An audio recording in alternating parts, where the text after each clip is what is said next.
Welcome to Smart Wealth with Joshua. Your daily stock analysis and catalysts talk. Today we're looking at TransMedics Group. If you find our talks useful, please consider subscribe, like, and comment underneath.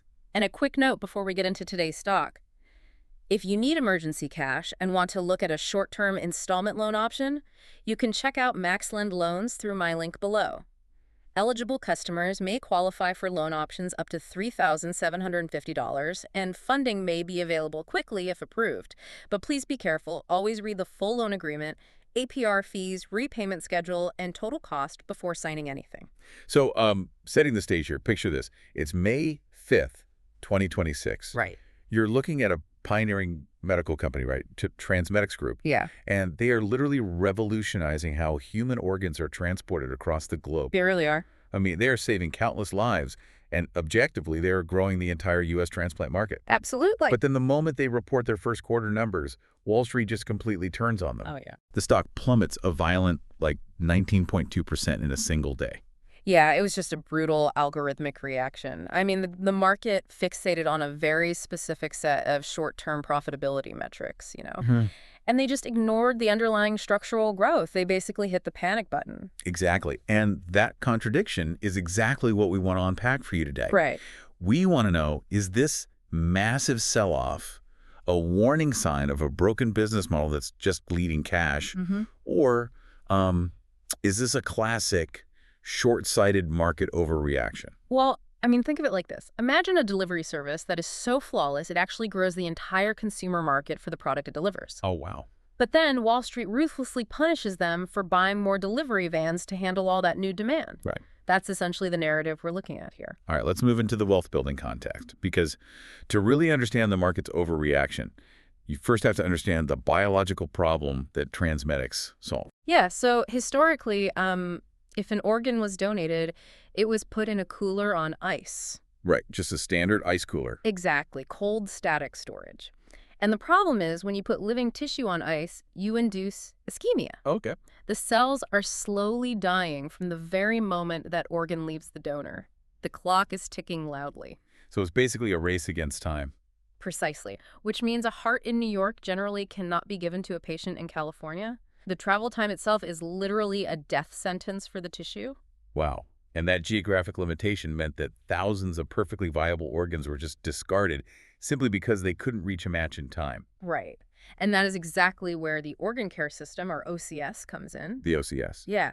The OCS changes the fundamental physics of organ transport. It actually keeps the organ functioning outside the human body. Wait, really? Functioning? Yes. They pump warm, oxygenated, nutrient-rich blood through it. So a heart is literally beating inside this clear, sterile console. That is wild. Lungs are breathing.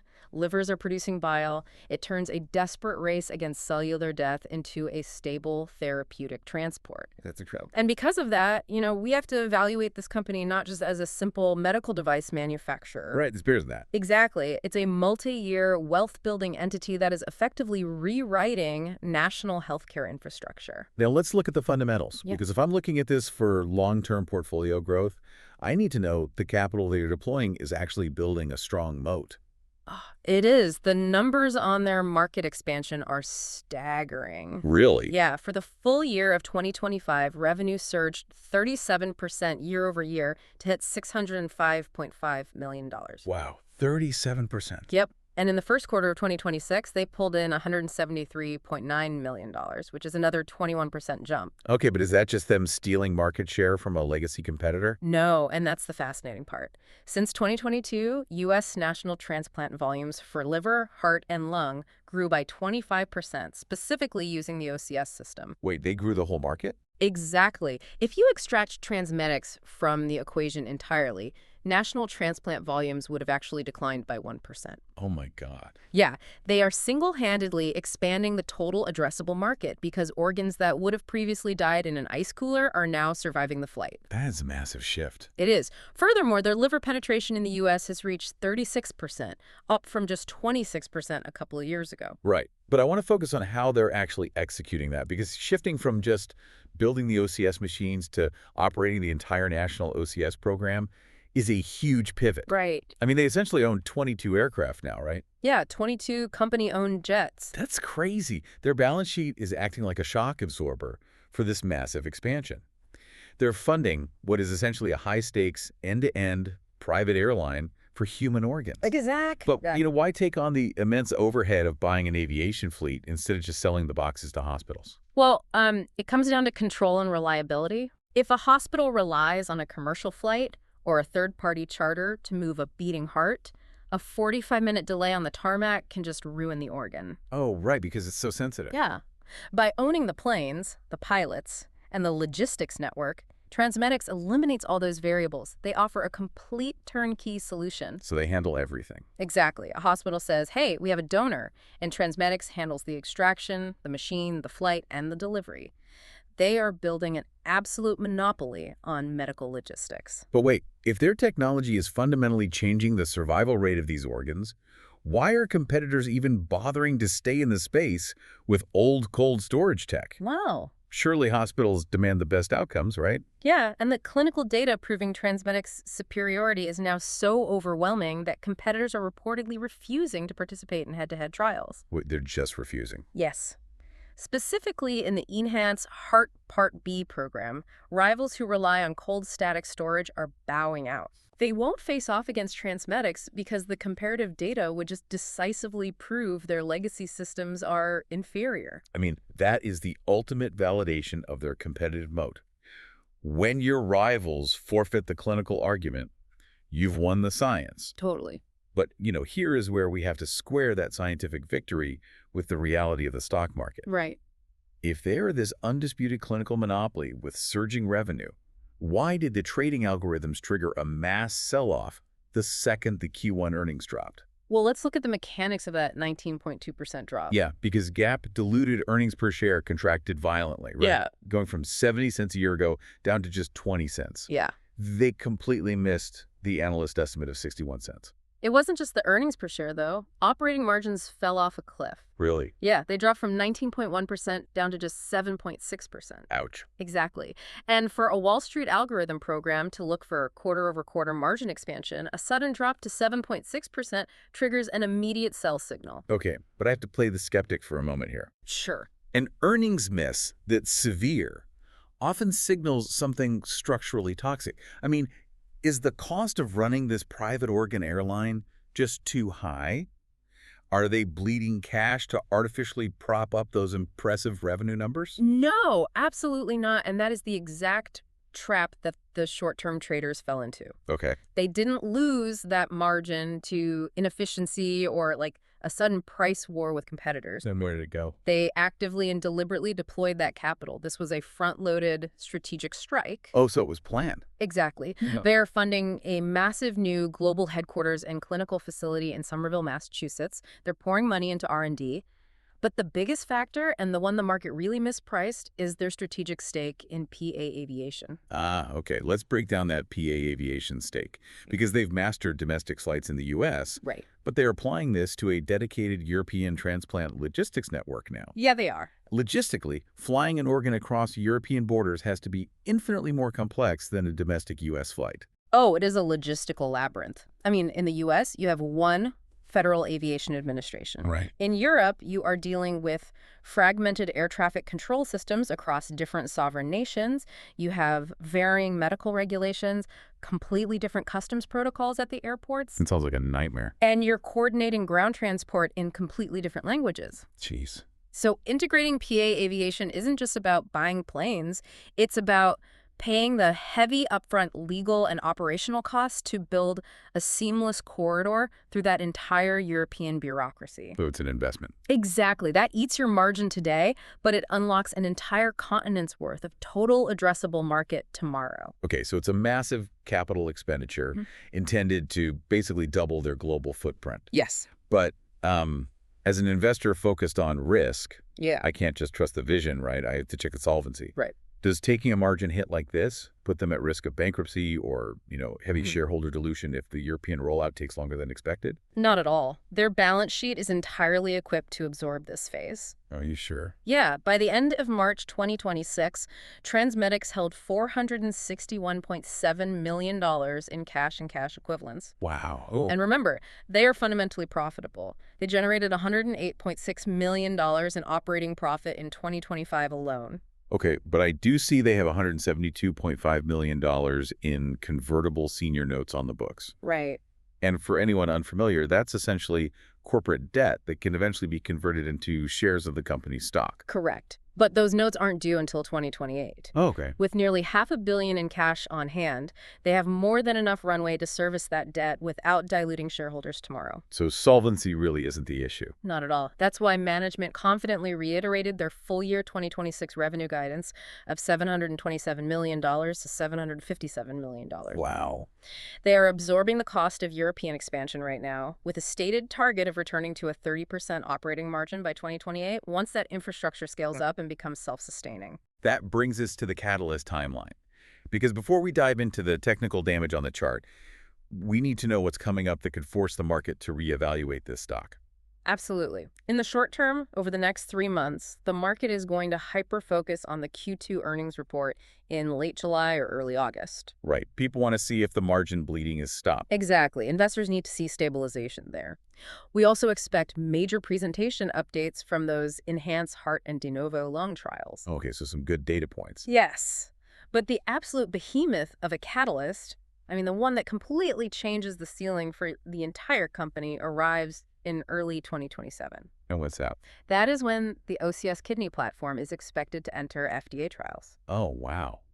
And the scale of the kidney market operates in a completely different universe than heart or lung, doesn't it? Completely different. Let's explain the biological mechanism behind why this is such a massive catalyst. So currently, between 8,000 and 9,000 kidneys are discarded every single year. Wait, discarded.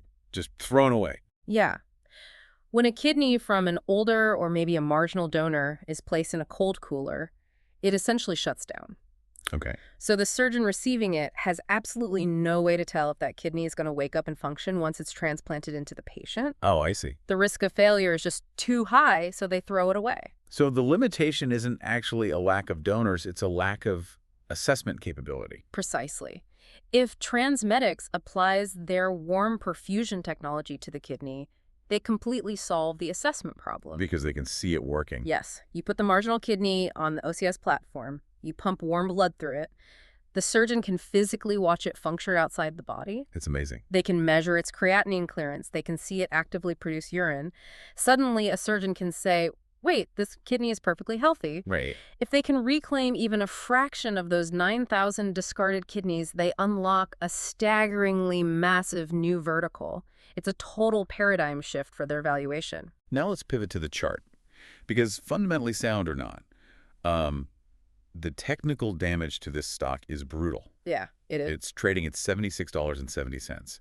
That is 37.8% below its 52-week high of 156 cents. It's completely decoupled from the long-term reality of the company. And it has broken well below its 200-day moving average, which was sitting up at $122.52. Right. And that 200-day line is generally the ultimate trend indicator for institutional investors, right? Exactly.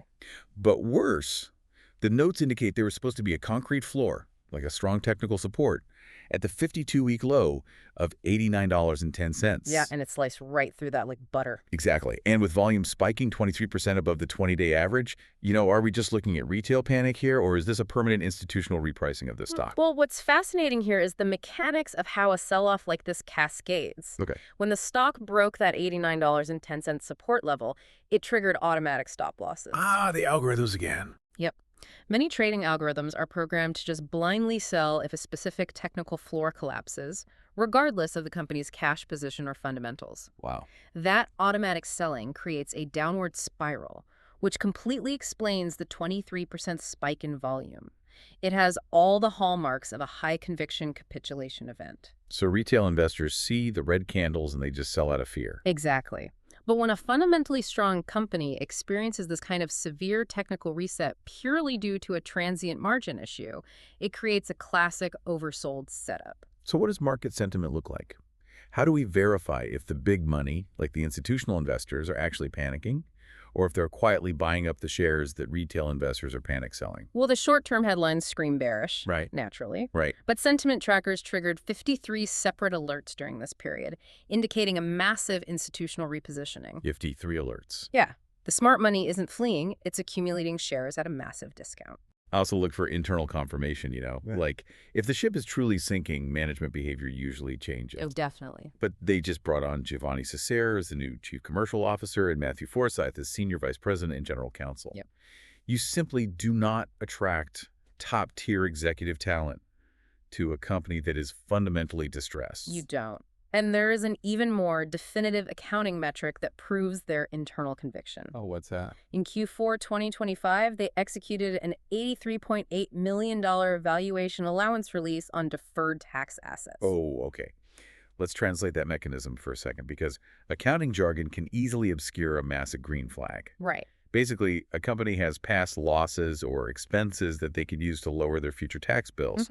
But under strict accounting rules, you can only release that allowance, meaning you can only officially claim you are going to use those tax breaks if both management and independent external auditors are highly confident the company will generate sustained long-term taxable profit in the future. Exactly right. It is a legally binding vote of confidence from the auditors. Wow. They are effectively certifying that despite this temporary margin compression to build out Europe, the company's trajectory toward massive profitability is completely secure. That's huge. The underlying news flow just completely contradicts the short-term retail panic. Now let's talk about the risks, because a massive war chest and accounting maneuvers don't erase the immediate quarter-by-quarter risks of trying to change a deeply entrenched global system.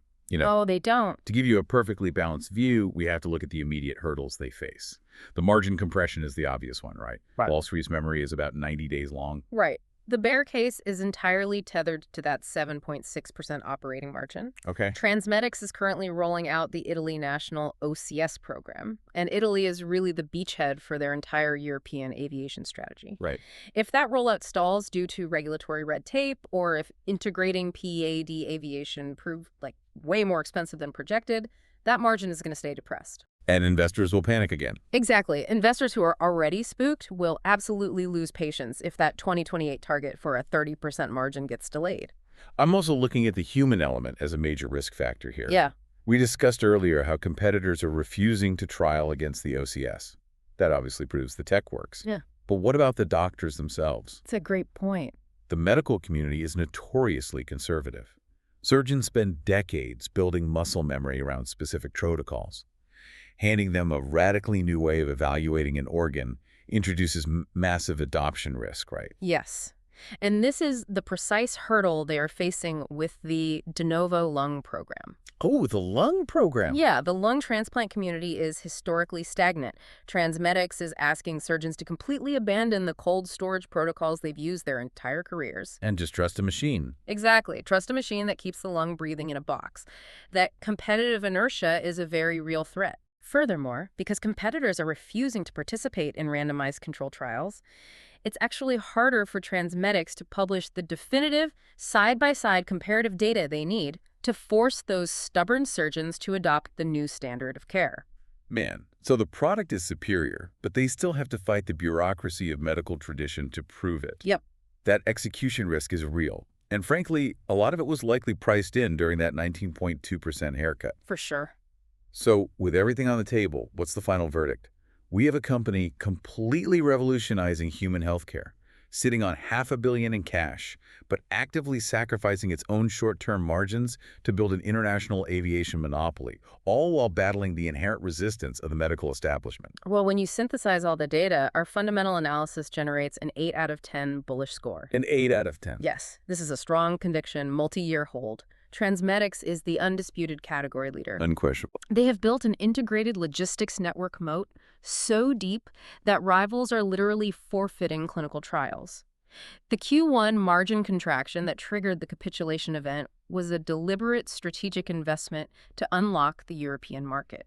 Right. It wasn't a failure. Exactly. For investors who have the discipline to accumulate shares during this severe technical reset, there is immense potential to capture the reacceleration of operating margins toward that 30% target in 2028. Wow. And of course, to be positioned for the massive upside of the kidney trials in 2027. It really is the ultimate lesson in reading past a terrifying headline, Yeah, it is. Yeah. Understanding the mechanical difference between a company burning cash because its product is failing versus a company deploying capital to widen an already dominant moat is exactly how generational wealth building opportunities are identified. Absolutely. And if we step back and look at the biggest picture possible, there is one unmentioned thread that could alter this entirely. Oh, Right now, TransMedics operates as a private enterprise navigating a highly regulated space. right. But look at the data they are generating. They are proving definitively that traditional cold storage results in unnecessary organ death. Okay. Yeah. So what happens if U.S. government agencies like HRSA, CMS, or Congress look at the survival data and decide to actually mandate warm perfusion modernization for the entire national transplant ecosystem? Oh, wow. A federal mandate. Exactly. If TransMedics goes from being an optional preferred vendor to a federally mandated, deeply integrated national protocol, how radically does that change their ultimate ceiling? That is insane to think about. It's a regulatory catalyst that isn't even priced into the most bullish models yet. That is a fascinating thought to leave on. Transforming from a medical device company into a mandated piece of federal health infrastructure changes the math entirely. Keep questioning those headlines. Look for the mechanics behind the market moves. Need emergency cash. MaxLend Loans offers short-term installment loan options up to $3,750 for eligible customers. Apply through the link below and carefully review the APR, fees, repayment terms, and total cost before accepting any offer. And if this episode helped you, please subscribe, like, and comment underneath. We'll see you in the next Smart Wealth with Joshua episode.